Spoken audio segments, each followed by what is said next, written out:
Let's speak now to Ben Jones, Director of Case Operations and Outreach at the Free Speech Union. Ben, do you know, it's funny. I remember when the Free Speech Union was first set up, and it was, really that there were these, cases here and there. Yes, a fair amount of them. But it was very often lecturers on university campuses being hounded out of their jobs because they still wanted to teach properly and voice opinions that have become unfashionable or unpopular or controversial. Now, it's every man and his Rottweiler is being investigated.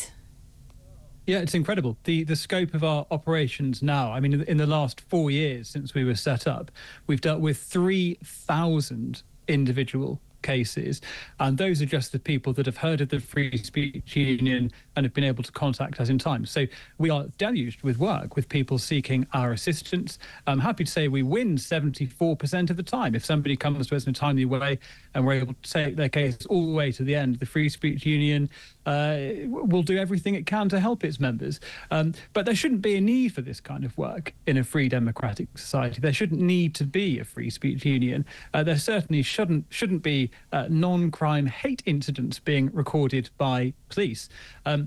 I think of the examples you just gave, there are so many others in recent years that we've come across. There was the case in Wakefield of boys who were given a non-crime hate incident for lightly damaging a copy of the Quran. There was the guy who has an NCHI recorded against him for whistling Bob the Builder. These things are completely loopy, and the police have gathered something like 250,000 NCHI records in 10 years. I mean, it's a treasure trove of nonsense that they keep adding to. But, I mean, what becomes of these records? I mean, is there a real risk that if someone went to then get a job, particularly, say, if it's a school teacher or scout group leader or something like that, that they're going to actually face difficulties as a result of these things? Or is this just an exercise in wasting police time? Oh, it's much worse than that. It's, in fact, exactly as you say. If you applied to work for any kind of job that requires an enhanced background check, so working with children or vulnerable adults, something like that, you go through the process, you apply for the job or to be a volunteer, you're offered the post, then the DBS, the enhanced DBS check is carried out.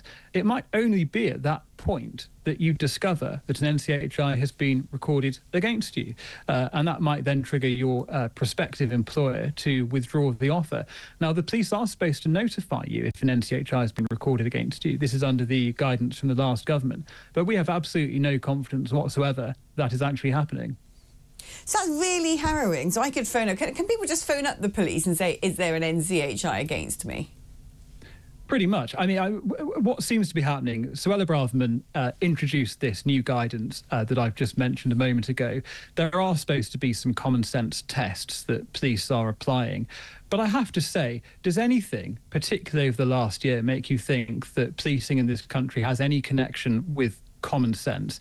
The story of Alison Pearson in the last week has been absolutely shocking. I'm delighted, of course, that thanks to our legal assistance, she has been able to bring the matter to an end. But I just don't think the police are following the rules. I've got no confidence whatsoever that the police are looking at the guidance that the previous government brought in and are following it. I think this 250,000 records kept, they keep adding to this. It's about 65 new records a day, we think.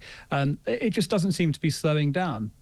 Is this not the problem, though? The minute you bring in any sort of legislation which involves essentially policing language, that you're going to end up on a slippery slope. That it will essentially be, to mind the pun, one person's word against another because someone might deem something to be offensive and the other person doesn't. Or maybe they did mean something to be offensive. It still doesn't make it a crime. Should we not be pushing now to just get rid of this stuff altogether? Yeah, absolutely. But unfortunately, the new government is going in completely the opposite direction. And over the summer, Yvette Cooper was talking about making it easier to record NCHIs against people, particularly Islamophobic NCHIs. And of course, the Labour Party back this definition of Islamophobia that is incredibly vague and would capture, for instance, former Muslims who criticise their religion. They would then deem to be Islamophobic under the definition. So the government seems to be going completely the wrong direction. There's been some vague talk about a review or looking again at NCHIs now, but I just don't think the instincts of this government tend towards a free speech direction. I really am understating that. We could just have no confidence that this government is going to do anything to defend freedom of speech. No. All of their instincts are in the opposite direction. Oh, well, they've gotten rid of the free speech provisions on Campus Act. They destroyed that, Bridget Phillips, in the minute they got into power. It sounds like Yvette Cooper wants to enhance hate crime legislation. And now we learn, it's interesting, you talk about Islamophobia coming in, which is just essentially fancy blasphemy law by any other name. You don't have Christianophobia, you don't have Sikhophobia. It is protecting one religion and one religion alone, a religion that by and large is the main one when it comes to perpetrating violent acts of terrorism, acts of hate speech against other people. And here we have another example of the Metropolitan Police, who have deemed that an imam's sermon that called for the destruction of Jewish homes is not a hate crime. A preacher at an East London mosque told followers to curse the Jews, break their words, just 2 weeks after the Hamas massacre in southern Israel last year. He said, "Oh Allah, curse the Jews and the children of Israel. Oh Allah, curse the infidels and the polytheists. Oh Allah, break their words, shake their feet, disperse and tear apart their unity and ruin their houses and destroy their homes." Now, people might say, well, you know, this is just people reading tranches of religious text. He's an imam, that's what he does. But one could actually suggest that this is inciting hate speech, and we've seen people be put in prison after the Southport so-called riots for much less than this.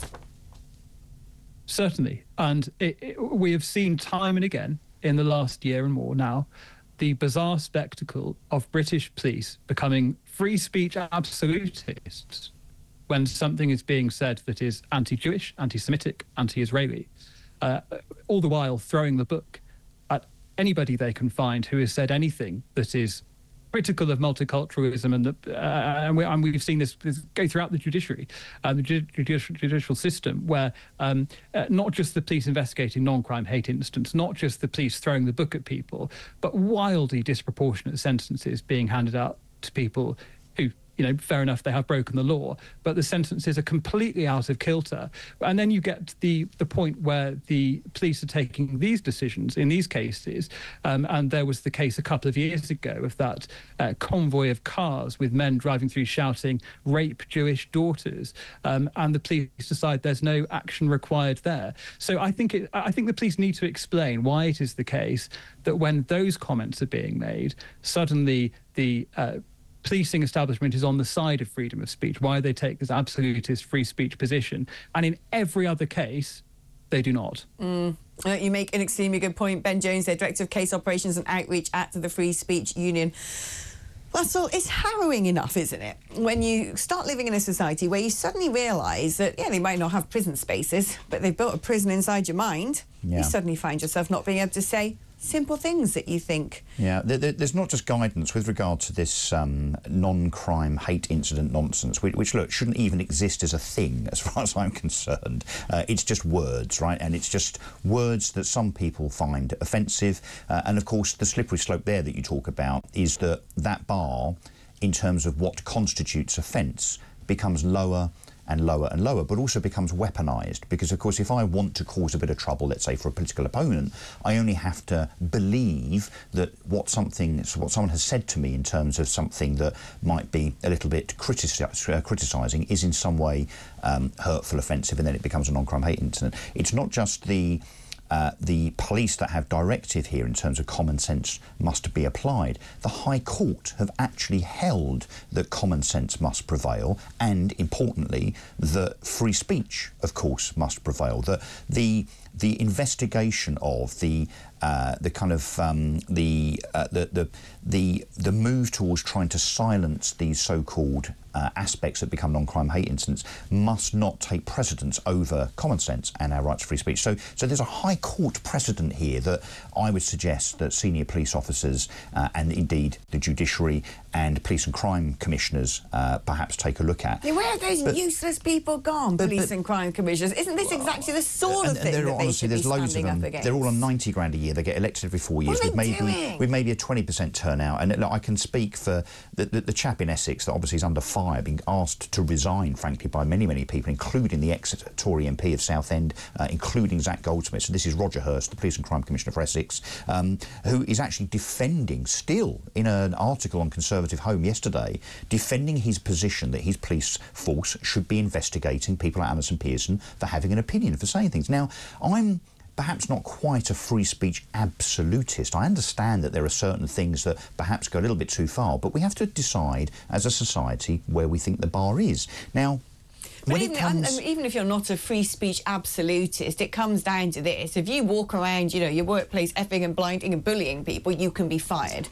If you're a kid in school who effs and blinds and bullies people, the fire in the theatre test. You can be expelled. Yeah. But it shouldn't be anything to do with the police. No, indeed. But it's also the fire in the theatre test. Obviously, there's a bar, but the problem is the bar has just dropped and dropped and dropped. Now, I also think we need to think about this from the point of view that, you know, not only is the bar now low in terms of what is deemed as offensive, surely we have to think that the population of this country, whether they're on Twitter or Facebook or Instagram or LinkedIn, or whether it's in the street, whether it's seeing signs or listening to people talking, there is surely an intelligence level that we should understand and accept amongst this population, that just because someone like Alison Pearson or Owen Jones or even David Lammy or Tommy Robinson, dare I say, just because these individuals say something either vocally or in social media, it doesn't mean you have to then either agree with it or indeed go ahead and follow those thoughts and instructions through, right? So the fact that Alison Pearson might say, hey, this looks like police officers are standing there with a flag and, you know, maybe they shouldn't be, it's whatever. In my view, not a racist incident at all. But just because she says that doesn't mean that everybody then automatically is coerced into thinking that Alison Pearson's right. Where's the intelligence? Made anybody unsafe. Where's the critical thinking? It's a nonsense.